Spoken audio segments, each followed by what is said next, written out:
মাত্র 1,25,000। ভাই কি কালেকশন নিয়ে আসছেন আজকে? ভাই একবার সুপার ডুপার কালেকশন লাইছি। একদম অসাধারণ কালেকশন, বিগ বডির গরু দেখতে পাচ্ছি আমরা আজকে। হ্যাঁ, বিগ বডির গরু। ভাই আজকে এটার বয়সটা বলে দেন। এটার বয়স হচ্ছে আপনার রেডি বক না, যখন তখন হিটে আসলে বীজ দিতে হবে। বীজ দিতে পারবে। জি। দামটা কত থাকবে? দাম হচ্ছে 1,25,000। 1,25,000। স্ক্রিনে নাম্বার থাকবে, দেশীয় প্রবাসী ভাই দেখে শুনে যাচাই বাছাই করে জি তলাবারটা দেখায় দর্শক ভাইদের। জি অনেক সুন্দর, 4টা বাট চার জায়গা আছে, তাহলে যোগাযোগ করে নিতে পারবে জি, ভাই। নিতে পারে। মাত্র 1,08,000।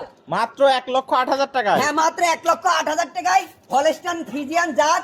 বয়স হচ্ছে 12 মাস, শেষ হয় 13 মাসে রানিং। 12 শেষ 13 রানিং, হ্যাঁ। মাত্র 1,08,000 হ্যাঁ, টাকা। মাত্র 1,08,000 স্ক্রিনে টাকা। নাম্বার থাকবে, দেশীয় প্রবাসীরা কল দিয়ে নিতে পারবে। জি, নিতে পারবে। ভাই, একবার একটা ডানো সাবের গরু দেখাবো। একদম ডানো গরু, একবার ডানো সাবের গরু দেখাবো ভাই। একদম খুবই আকর্ষণীয় কালার একবার কালেকশন নিয়েছে। আকর্ষণ কালারে দেখেন, চামড়াটা দেখান। অনেক পাতলা দর্শক হ্যাঁ। দেখতে পাচ্ছেন, যাতে হ্যাঁ, মানে তলাটা পরিপূর্ণ দেখেন, সুস্থ। দর্শকের খালি তলাটা দেখেন আর ডাবল বডিটা দেখেন। তলাটা দর্শকের। দেখায় দর্শক ভাইদের, 4টা নিপুল সুন্দর, 4 জায়গায় দর্শক দেখতে পাচ্ছেন কি পরিমাণ জায়গা, হ্যাঁ। অনেক জায়গা। হ্যাঁ। মাজাটাও ডাবল বডির, ভারী মাজা। Double body. আর কালার প্রিন্ট কি ভাই? হ্যাঁ। 4টা পা অনেক মোটা মোটা আছে, হ্যাঁ, মোটা গাটা। মাথাটা অনেক সুন্দর, গোলাপি মুখ চোখ। জি। দামটা কত থাকবে? ভাই দাম চাচ্ছে 1,08,000। স্ক্রিনে নাম্বার থাকবে, দেশীয় প্রবাসীরা কল দিয়ে নিতে পারবে। জি, নিতে পারবে।